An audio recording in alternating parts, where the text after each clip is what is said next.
Gracias por estar con nosotros como todos los jueves a las 8 aquí en Panorama. Hoy estamos haciendo un programa que no va en vivo como habitualmente lo hacemos, lo grabamos hace algunas horas y esto tiene que ver con las dificultades de movilidad que se preveían para este paro general convocado por la CGT en el día de hoy. Sin embargo, lo que vamos a tratar es un tema que tiene una coyuntura inmediata de los últimos 2 meses, que es la toma de este predio en Villa Lugano, anexo a la Villa 20, y también en realidad una problemática más compleja que es la problemática habitacional que hay en las grandes ciudades de la República Argentina y sobre todo en la ciudad de Buenos Aires, y que lleva también, entre otras cosas, o que expresa, entre otras cosas, la inequidad a veces en la distribución de la riqueza, la complejidad para acceder a la vivienda propia por parte de un número muy importante de familias, cuando por otra parte también lo que se tiene es, y como consecuencia del boom inmobiliario vivido en los últimos años, una gran cantidad de departamentos o de casas vacías, y esto también se exhibe o se ve en precios de alquileres que no subieron en los últimos tiempos de la misma forma que subieron otros precios de la economía. Dicho esto, ya vamos a presentar a nuestros invitados. Está Albertina Medina Quintana, que es delegada de los habitantes de este predio tomado en la Villa 20 en Villa Lugano. Albertina, gracias por estar esta noche con nosotros. Y también está Alejandro Bodart, que es diputado porteño del MST. Alejandro, gracias por estar con nosotros. Bueno, Albertina, hace ya casi 2 meses aproximadamente, desde el 24 de febrero, que están viviendo en este predio. ¿Qué cambió en este tiempo? La gente que está ahora, las cerca de 1000 familias que están viviendo ahora, ¿son las mismas que se instalaron el primer día o hubo un cambio también con respecto a las familias que llegaron a este lugar? No, prácticamente toda la gente que hicimos la toma desde el primer día hasta el día de hoy, seguimos las mismas familias y bueno, con la misma postura. Pero ahora hay más. Digamos, a medida que fue pasando el tiempo, sobre todo en el transcurso del primer mes, es como que fue creciendo. Y un poco, no tampoco mucho, un poco sí, porque bueno, hay mucha necesidad y fuimos viendo también y le fuimos haciendo un poquito de lugar a la gente que realmente necesita. ¿Cómo es? Independientemente de que vos sos delegado y representás a un grupo también de familias, ¿no? Pero puntualmente tu situación personal, ¿dónde vivías? ¿Con quiénes? ¿Cómo llegaste? Bueno, yo siempre vivía en las villas, fui rotando de villa en villa porque prácticamente la gente no te acepta con muchos hijos. Yo tengo 4 hijos, soy madre soltera, tengo 4 hijos y trabajo, pero no tengo un trabajo en blanco. Trabajo por mi cuenta, pues haciendo cualquier cosa, puede ser de ama de casa, instalando, haciendo, lavando ropa, vendiendo y cosas que una mujer puede llegar a hacer. ¿Y de qué edad tus hijos? Mira, tengo 4 hijos. Mi hija mayor, que tiene 18 años, que es una nena discapacitada. El segundo, que tiene 17 años, que es un chico que está estudiando. La tercera, que tiene 14 años, que está estudiando también. La última, que tiene 9 añitos, que está también en la escuela. Y antes del 24 de febrero, antes de que la toma se llevó o se hizo efectiva, ¿dónde vivías? En la Villa 20. En la Villa 20. Sí. Y digamos, ¿ya se hablaba previamente a ir a ocupar esa parte de tierra que había quedado vacía después de que sacaron los coches de la Policía Federal? No, mira, fue un tema así que... Bueno, ¿Cuál fue el momento en que dijiste, bueno, voy a ver si puedo mejorar mi situación habitacional? Fue una persona que dijo, mira, bueno, no me quieren alquilar, bueno, entonces yo voy a ir, lo voy a tomar, y los que quieren ir conmigo, bueno, todos vamos, porque creo que es una ley que corresponde, la ley de 1770. Bueno, entonces dijimos 3, 4, y después nos vinieron siguiendo toda la gente que... más que necesariamente la gente que necesitaba, la gente que estaba alquilando. ¿Y vos estabas alquilando? Sí. ¿Cuánto pagabas? Mira, yo estaba pagando 800 pesos por una sola pieza de 3x4, la cual vos, como verás... ¿Y ahí vivían los 5? Sí, pero alquilaba 2 piezas y es un poquito más el alquiler, son 1.500, 1.600 más o menos. Diputado, ella mencionó la ley 1770 recién. ¿Qué es la ley esa? Bueno, ahí hay una ley votada que planteaba la urbanización de la villa. Yo creo que si se hubiera aplicado la urbanización no hubiera habido toma, porque tendrían que ya estar construidos, ¿no es cierto?, y utilizados todos los terrenos, tendrían que estar urbanizados, incluso saneados, porque ahí también hay un problema de contaminación. Pero bueno, no ha cumplido el gobierno, el plan es anterior incluso al gobierno actual, la ley se votó, y nunca ¿De se qué año cumplió. es esta ley? 2005. Ajá. Y por lo tanto nunca se cumplió, o sea, está votada por la legislatura. O sea, pasó la gestión Ibarra, la gestión Tellerman, las dos gestiones de Macri, y sigue sin cumplirse una ley votada por la legislatura. Por lo tanto, yo creo que esto es importante porque cuando por ahí se habla, bueno, ¿quién es el que está incumpliendo la ley? Si es la gente que pide terreno o las gestiones, ¿no es cierto?, que no han solucionado el problema de vivienda. En la ciudad hay 400.000 personas con problemas de vivienda, 400.000, o sea, no es un problema menor. ¿No es cierto? O sea, se habla de que faltan 100.000 viviendas, cuando por otro lado también, como no hay un criterio claro sobre las propiedades ociosas, hay una gran cantidad de propiedades ociosas.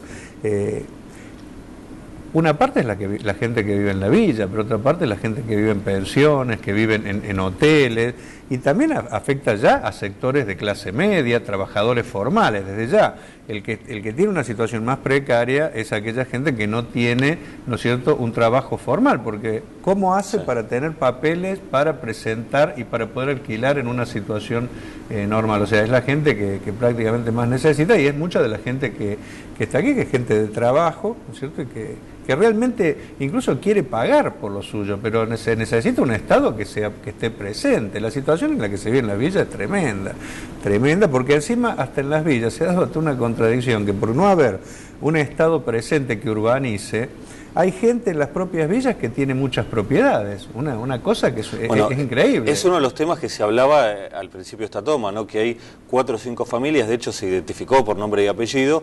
Yo creo que mientras no avance la justicia tal vez no corresponde mencionar a las personas que se las acusa, pero se decía que hay 4 o 5 punteros del barrio que son los que motorizaron la toma con el objetivo después de lotear y vender. Incluso se han llegado a presentar documentación respecto de preventas por entre 8.000 y 20.000 pesos de estos lotes, de estos terrenos. ¿Es así? ¿Qué pasó con ese tema? No, mira, yo no estoy al tanto de ese tema, así que no... que yo sepa, punteros políticos no tenemos en la toma. Somos gente trabajadora, gente que dijimos, bueno, que vamos a tomar y que queremos no que nos regalen, sino al contrario, queremos pagar. En vez de pagar un alquiler, nosotros queremos pagar la propia tierra, porque ustedes se preguntarán, me dirá, pero ¿cómo? ¿Por qué no van a una inmobiliaria o hacen sacan un crédito de un banco? Pero lo cual, si tú vas a un banco, no puedes acceder a ese crédito porque no cuentas con las garantías correspondientes que tienes que contar. O sea, ¿y cómo hacemos? ¿A quién le pedimos? Nosotros le estamos pidiendo al gobierno, no que nos regale, más al contrario, que por favor nos incluya en la sociedad, que queremos pagar, que somos parte de la sociedad y que por eso queremos que se urbanice, como dice el gobierno que quiere urbanizar. Nosotros también queremos urbanizar. Toda la gente, somos gente de trabajo que salimos a trabajar como cualquier otra persona. Ahora, Albertino, una de las condiciones de esta ley 1770 era que había que sanear ese terreno, que había que remediarlo, porque ahí, al haber habido chatarra, autos y camiones y todo tipo de vehículos que estuvieron abandonados, hay contaminación de plomo, de los combustibles, de los aceites.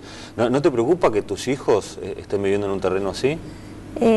Sí, mira, te voy a responder a eso, que hay un análisis de la empresa de Green Crops, que es el que se hizo el año pasado en el mes de abril, lo cual dice que está contaminado, sí, es verdad, está contaminado el terreno, pero no en el grado que se dice, está contaminado sobre un lugar correspondiente que sería el lugar el que sienta de Pola y Cruz y un poco más para la orilla, que corriéndonos 12 metros para adentro, entonces estaríamos plantando árboles y haciendo huertas y todo eso, lo cual ya no. Y del otro lado, de 12 metros para adentro, estaríamos construyendo, lo cual ya está un poquito más elevada, digamos, claro, para quienes no conocen exactamente. Esa parte es habitable. Es habitable, está totalmente bien dicho que está habitable, que nosotros queremos que se haga en ese lugar.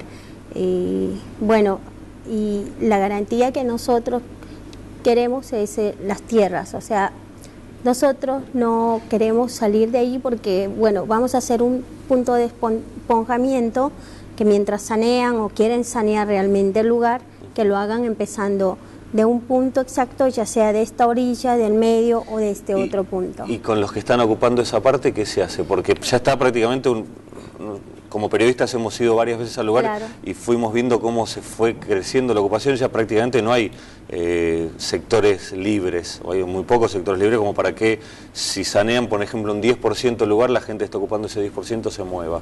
claro, lo que pasa es que nos vamos a hacer un tipo de esponjamiento, que toda la gente que estamos en el medio nos vamos a tener que hacer así un tipo... Se van a tener que apretar. Exactamente, nos vamos a apretar ya sea en el medio o en este otro punto, que sería este otro lado, que sería Escalada y...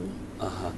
Diputado, ¿y cómo creer en que las soluciones de las que se está hablando, que son, entre otras cosas, las que menciona recién Albertina, se pueden llevar adelante teniendo en cuenta el antecedente del Parque Indoamericano, donde acá hubo una persona muerta, en el Indoamericano hubo más personas muertas, y en aquel momento se había llegado a un acuerdo entre los gobiernos nacionales y de la ciudad para avanzar en algo que nunca se hizo, que era la construcción conjunta de viviendas? En el medio estalló el escándalo de la Fundación Sueños Compartidos. ¿Qué hace creer que en este caso se puede llegar a una solución que conforme tanto a la gente que está con una necesidad de vivienda como también al resto del barrio y sobre todo los organismos institucionales, las instituciones, la justicia, el poder político? Yo creo que la garantía que pide la gente, que ha sufrido muchas estafas durante todo este tiempo, todas las que usted está nombrando, es que la gente participe en todo el proceso. Lo que están pidiendo los delegados que representan a toda la gente que está en el predio es participar de todo el proceso, participar del censo, por ejemplo, que se haga sobre la gente del lugar, porque muchas veces se han hecho censos y que digitados por punteros o por intereses hacen que después la gente que más necesita no es la que termina siendo beneficiada de lo que se hace, sino que se benefician otros. Eso es lo que ha provocado, por ejemplo, que en muchos lugares, como la propia villa, haya gente que termina con 100 casas, claro, ¿no es cierto?, y gente alquilando, que es la que más necesita, ¿no es cierto?, que es una aberración. Entonces, participar del censo, participar también del plan. De hecho, han traído técnicos de la UBA que han hecho un plan de saneamiento. O sea, hay un plan de saneamiento presentado por la gente y avalado por autoridad, que plantea que se puede perfectamente hacer ese saneamiento en mucho menos tiempo de lo que se plantean desde el gobierno, que ha utilizado un poco el tema de la contaminación como excusa para en un primer momento querer desalojar, cuando hace años, ojo, la propia villa donde vive gente, tiene niveles de contaminación iguales a los que hay en los lugares más contaminados del predio, y nunca se habían preocupado por eso. Ahora resulta que se preocupan, pero más para desalojar. Se puede hacer, como dijo Albertina, se puede hacer un saneamiento sin que la gente tenga que trasladarse.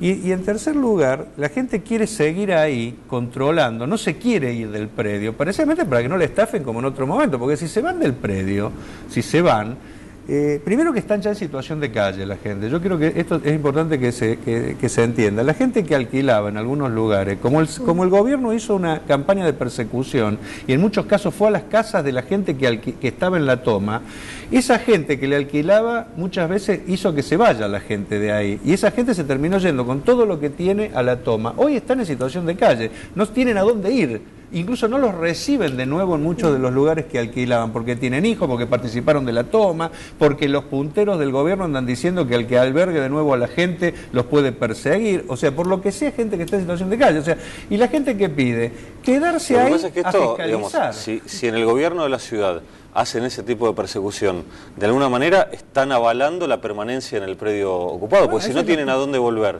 obviamente se van a quedar en ese lugar. Esas son las contradicciones que tiene el gobierno, porque ha logrado que toda la gente que antes incluso alquilaba, ¿no es cierto?, y estaba allí hasta que se dé una solución, ahora se haya tenido que trasladar. ¿Es una sensación mía o una vez superadas las primeras 2 semanas y que en el gobierno vieron que no iban a poder hacer un desalojo entre comillas formal, de alguna manera dejaron ser la situación? No, pasó. Yo creo que se logró un triunfo. Lo vemos que hubo un primer intento a la semana, el viernes de la primera semana de la toma, donde ya estaban con toda la maquinaria ahí para desalojar y desde la justicia dijeron paremos la mano porque esto puede terminar mal, puede haber muertos, y a partir de ahí da la sensación de que en el macrismo levantaron el pie del acelerador y no quisieron volver a desalojar. Yo creo que ellos intentaron varias veces, lo que pasa es que no encontraron condiciones. Primero porque la gente no se atemorizó, sino que, y tampoco creyó que la salida sea irse, como en otra oportunidad, porque tienen experiencia fracasada. Segundo, que creo que otro elemento importante fue que la oposición actuó para ponerle también un límite. El día que estaba la represión, muchos fuimos ahí y también tenían que pagar el costo político, no solo de reprimir a la gente, sino también a toda la oposición política. Hicimos un cordón que salió por muchos lugares. Tercero, también otra contradicción, que no se pudieron poner de acuerdo entre el gobierno nacional y el gobierno local, y por lo tanto era complejo solo con la metropolitana hacer... ¿no es cierto? Bueno, ahora la jueza López Iñiguez, que es la que está entendiendo en el caso de la toma, ordenó que el desalojo lo haga la metropolitana con el acompañamiento de la Federal y de Gendarmería. No sé qué significa el acompañamiento, si significa estar mirando desde afuera o qué, pero digamos, la jueza por el momento tiene pendiente una orden de desalojo. Sí, tal vez no la estructuró, no dijo vayan tal día, tal hora. Yo creo que nadie, hoy ya como están las cosas, quiere pagar el costo de lo que sería una represión. Ahí va a haber muertos, y gente inocente, ¿no es cierto?, que creo que nadie quiere, ¿no es cierto?, cargar con eso, ni la propia jueza. Cuando hablamos de pagar costo, ¿qué significa? ¿Que Macri no quiere ver arruinada su carrera presidencial?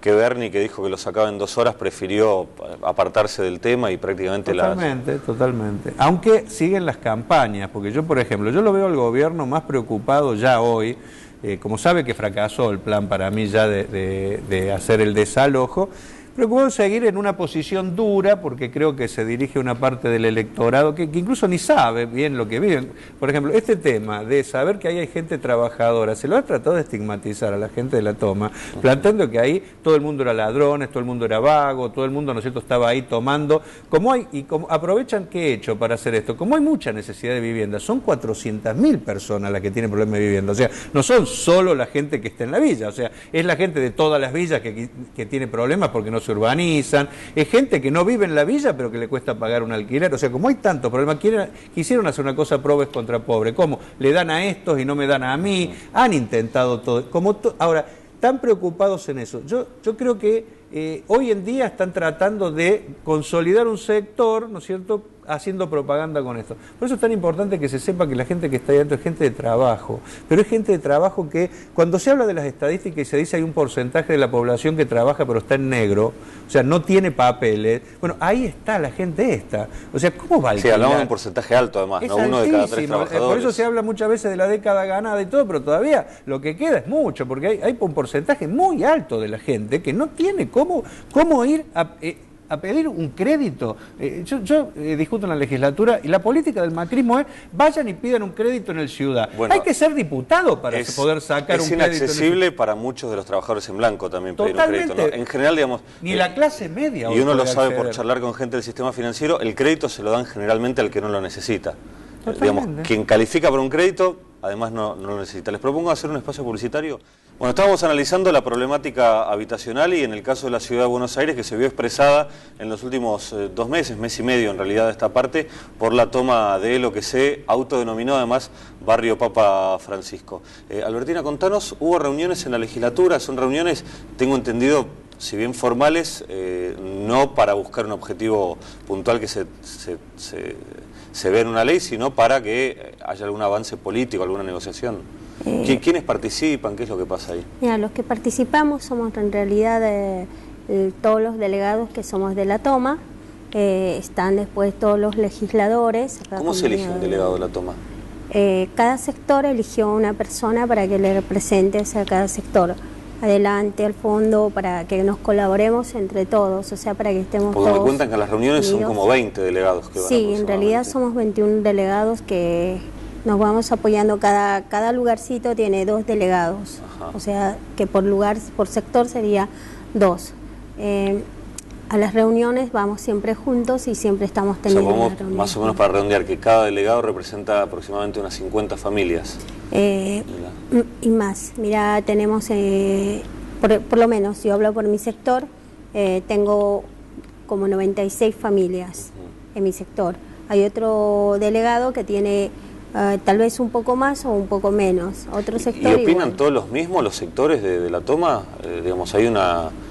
¿Se llevan bien entre los delegados o más o menos cualquiera que opine puede opinar lo mismo o hay diferencias de criterio? No, como en cualquier otro lugar podemos tener diferencias, pero siempre tratamos de llegar a un acuerdo donde todos estemos opinando siempre no por el bien de nosotros, sino por el bien de toda la gente y que todo salga bien. Y entonces, bueno, ¿qué pasa en estas reuniones? Además de los delegados, están la oposición y el macrismo. Está la oposición y están también los legisladores que nos están colaborando bastante y que, bueno, no fueron las dos últimas reuniones, no fueron, la primera no fue una reunión formal que se diga, fue una reunión informal para ver que la jueza nos escuche y Polledo nos escucha un Polledo poquito. Es la presidenta del bloque del PRO. Exacto. ¿La jueza va a estas reuniones en la legislatura? No. O sea, son reuniones más bien políticas, si se quiere. No. Políticas en el sentido que se reúnen los ocupantes del predio con los representantes de la... Que fue un triunfo, porque Sí. el PRO no quería hacer ninguna instancia, se negaba a todas, ¿no? Sí. Y yo creo que fue un primer triunfo que tengan que reconocer como interlocutor a los delegados y tengan que hacer estas dos reuniones, que le quisieron dar carácter informal, pero de hecho eso frenó el desalojo, porque en la medida que se empezaron a hacer estas reuniones, entre todos le dijimos a la jueza, bueno, Sí. se canalizó políticamente el Estas conflicto. reuniones no son esa reunión que lleva un nombre de mesa, no recuerdo bien cómo se llama, que la Cámara Contravencional Penal de la Ciudad de Buenos Aires, es decir, la instancia superior, el juez que intervino en una primera instancia y la jueza que se hizo cargo ahora, entre otras cosas, la Cámara lo que decía es, bueno, tiene que haber una mesa de diálogo, no es lo mismo que está pidiendo la justicia. Y no, porque entre otras cosas te digo, por ejemplo, cuando institucionalmente se pide que participen de esa mesa de diálogo, por ejemplo, las autoridades electas de la villa, o sea, las instituciones. ¿Qué pasa? Por ejemplo, los compañeros quieren ser ellos porque tienen una mala experiencia con muchas de las autoridades de la villa, porque precisamente esa gente que muchas veces fue la que canalizó los reclamos es la que posibilitó, entre otras cosas, que lo que se conseguía no llegara a la gente, sino que terminaran algún grupo de vivos con las cosas. Entonces, por eso un poco venían reclamando y nosotros los apoyábamos en una instancia directa, que se pueda sentar todos los delegados con el gobierno, ¿no es cierto? Y donde la oposición actúe como un poco de garante para esto. Eso se logró, yo creo que eso fue un primer triunfo, porque el gobierno tuvo que reconocer, se negó durante un tiempo y tuvo que reconocer que son estas dos reuniones que plantea la compañera. E incluso a tal punto que hasta la jueza lo reconoció, porque hubo una reunión importante donde estuvo la jueza, donde estuvo el defensor del pueblo, donde estuvieron todos los delegados, donde tuvimos toda la oposición, que es un caso importante donde a ellos le pudieron explayar, está en el expediente ya todos los planteos que han hecho ellos, y yo creo que ahora la solución definitiva del conflicto pasa porque ellos sigan participando. Hoy hubo una reunión un poquito compleja, ¿no es cierto?, porque el gobierno pidió que fuera, teóricamente iba a haber una reunión similar como la que hubo la semana pasada, y un poco el gobierno dijo, no, preferimos no reunirnos ni con la oposición de la legislatura ni con los delegados. Esto ha creado un cierto zozobra en todos los compañeros, lógicamente, porque si veníamos encaminándolo bien, ¿no es cierto?, ¿por qué reuniones a puertas cerradas? Acá hay que tratar... Ahora, en general, digamos, los asentamientos, tanto en la Ciudad de Buenos Aires como en el conurbano, en realidad en todo el país, pero sobre todo en estos dos sectores donde crecieron y mucho en esta famosa década ganada, ¿no? Siempre empiezan como esto, algo informal, hasta que en algún momento la situación se establece y ya a partir de ahí se empieza, si queremos hacer un paralelismo, de la construcción con nylon se pasa a la construcción de madera y de la construcción de madera se pasa a los materiales permanentes, ¿no?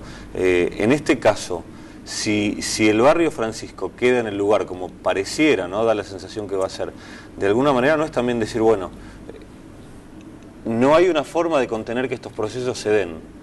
Una vez que tenía que haber un barrio, porque en la ley estaba planteado que ahí tuviera que haber un barrio. O sea, esto también es importante decirlo, no es que la gente se volvió loca, ¿no es cierto?, y se metió ahí. Ese predio hace añares que estaba contemplado como parte de la urbanización de la villa, o sea, ahí tendría que haber edificios en este momento, casas, tendría que haber eso. Nunca se preocuparon los gobiernos, como no se preocuparon por la urbanización. ¿Y por qué no lo sé? Porque en otros sectores de la zona sur, sobre todo de la Ciudad de Buenos Aires, se avanzó con construcciones.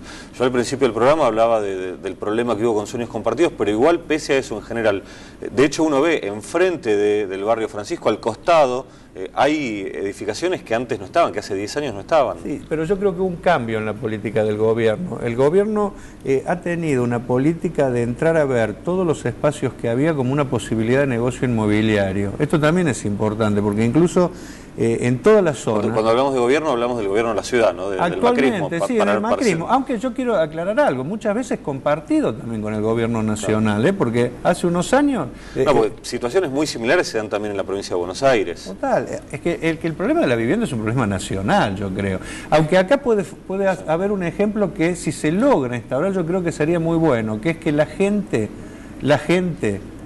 sea la que conduzca el proceso para que no lleve, como en otros, una decepción, porque la gente pone el cuerpo y después los beneficios se los lleva a otro. Estamos un poco pasado de tiempo. Albertina, el último que te pregunto brevemente, ¿crees que ustedes van a terminar viviendo ahí y en casas dignas?